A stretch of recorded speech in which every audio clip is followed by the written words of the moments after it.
Oregonian. Joe, whatever you feel comfortable with sharing regarding the unbalanced formation. Last season, you used it quite a bit with the covered receiver and obviously hit Travis a couple of times out of that. It posed a lot of challenge. I get it. You used it throughout the game yesterday, starting heavily on the runs and then went to it on that critical conversion to DJ late and Chris executing the block. Share for me a little bit just the confidence to put Chris in that spot on that play in particular, but also just the thought process as a coordinator of how you go about using such a tactic strategically and what you're seeing from a defense. And I realize I don't want you to give away everything here, Joe, but for what you're able to share regarding this particular formation. Yeah, against a defense of their caliber, you want to be able to utilize all the formations available to put yourself in position, particularly in a run game with your numbers and your angles and the ability to get people in space. And when we went to that unbalanced formation, Ohio State was a big cover 3 and cover 1 team, and essentially got all their secondary support shifted over to the field and left them a little bit weak to the boundary. And we felt that was an area that we were going to be able to attack throughout the course of the game. And that was a big formation going into it. Warren Williamson, Oregon Duck football news. Joe Mario said that Cam is likely out for the entire season. I'm just wondering, from your perspective, he's wanted nothing but to get back on the field and play, and he catches the one ball, gets the first down, then he gets injured again.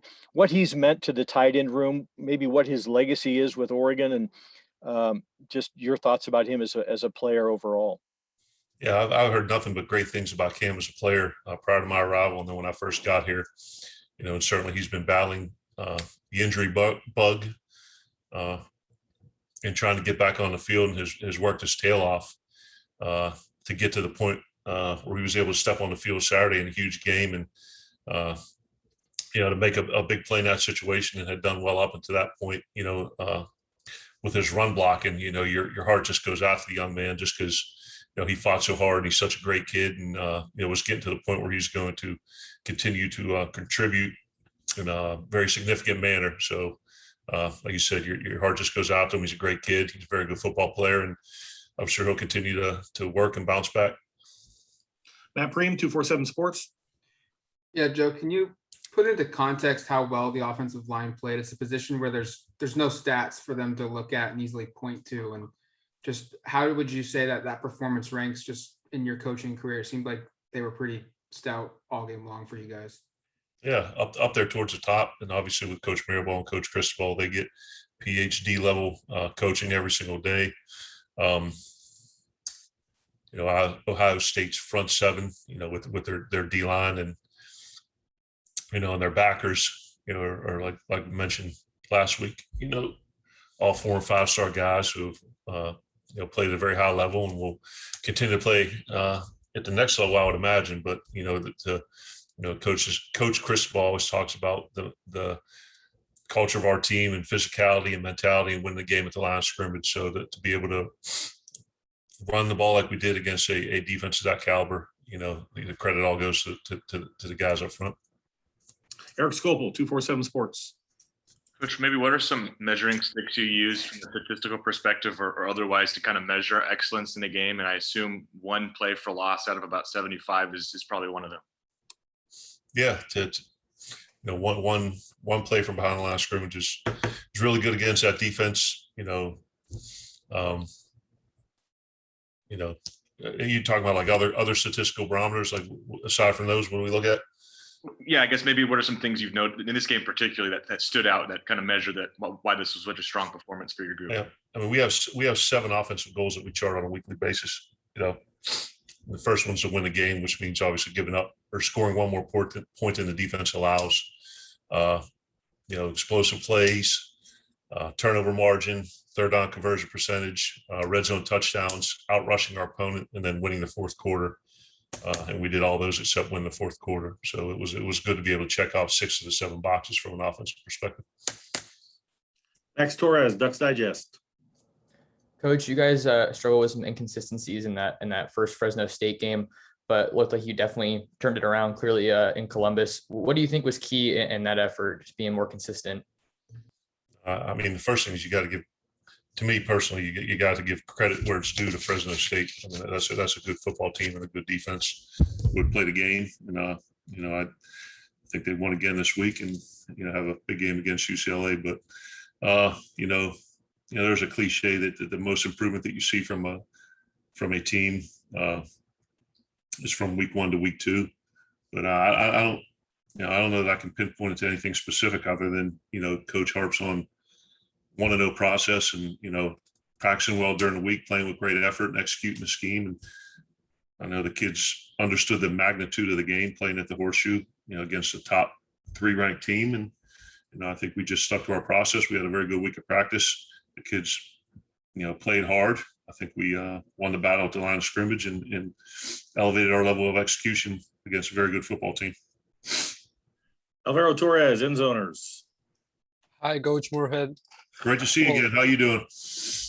I'm okay. I'm kind of sick, but I'm okay. Here in Argentina, it's spring, so it's kind of fussy everywhere. There you go. Your offense has been really balanced through these first 2 games with only a 47-yard difference between rushing and passing.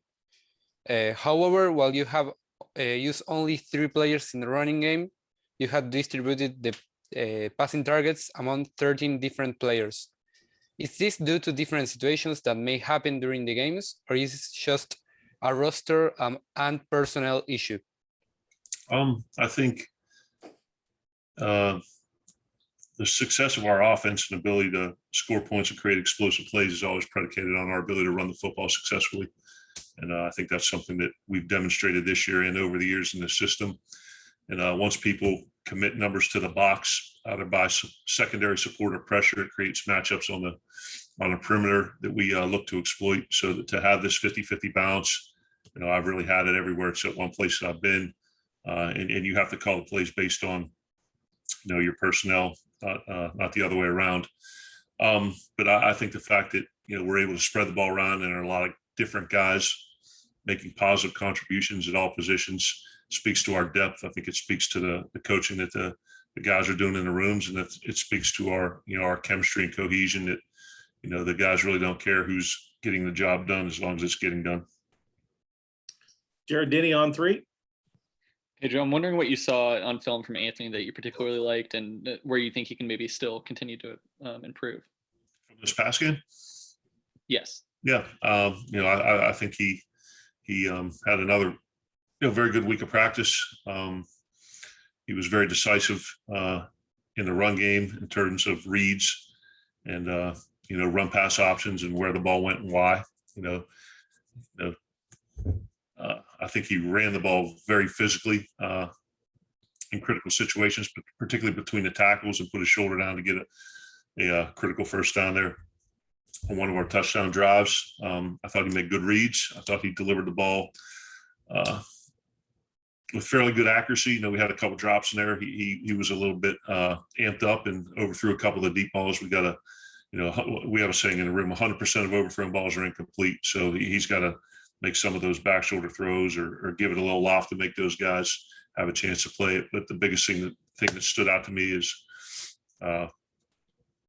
his calm in the eye of the storm. And sometimes people can mistake Anthony's demeanor. But to me, that's what you want. You don't want a guy that's too high. You don't want a guy that's too low. And to go into an atmosphere like Ohio Stadium in front of all those people in a critically important game, and what they say, attitude reflects leadership, and to have the leader of your offense from a quarterback perspective,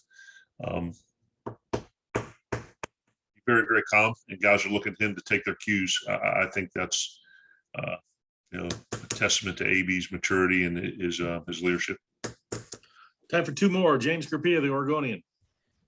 Joe, can you speak to CJ? And like last year, you were learning him, and he gets hurt in his second game. I know he played 3 more, but now that you're having a chance this past, now that you're actually getting meeting rooms and more time with him now over the last year, and getting him 100+ yards these 2 games, what more have you learned from him over the last year, Joe, by way of off the field about him, and obviously the on-field importance and what he's meant already and will continue to mean for you going forward? I mean, he's a fantastic kid. I mean, he doesn't say too much. You know, he's kind of quiet, keeps to himself, but he's very driven. He's very focused, and you know, I think you see that he has, you know, the ability to run between the tackles and get the tough yards and play behind his pads, and you know, excellent pass protector. You know, caught a few balls there, but you know, you see against a defense with this speed, with the you know, speed and athleticism of Ohio State, and when he split to the third level, was able to run away from all those guys. You know, he's a very fast guy too. So, you know, I think we're scratching the surface of what he's able to do. You know, hopefully we can keep him healthy and, you know, keep progressing every week. Last question, Zach Neal. Coach, you already touched on the offensive line, but one thing that really stood out was the receivers' ability to pass to block in the running game. What kind of pride do you see from that group, knowing that they can have an impact on the game, even when they're not putting numbers up in the box score necessarily? Yeah, Coach McClendon has a saying in the room: "No block, no rock." So if they're not out there blocking on the perimeter and, you know, doing their job and contributing in the run game, you know, you know, he may limit their chances to catch passes, but you know, Coach wants those guys all to be well-rounded players, and I think once again it speaks to our chemistry. It speaks to you know, the guys being selfless, because that's not. I mean, that's dirty work out there on the perimeter. You know, I mean, those guys got to stick their face in there. They got to drive people. They got to sustain blocks, and I think you saw a lot of those things that spit through to the second and third level. There's no saying receiver blocking wants to turn short runs into long runs and long runs into touchdowns. And I think that room takes a tremendous amount of pride in their contribution to a run game. Thank you, Coach Moorhead. Appreciate your time. Hey, thank you. Look forward to it next week. We'll see you guys.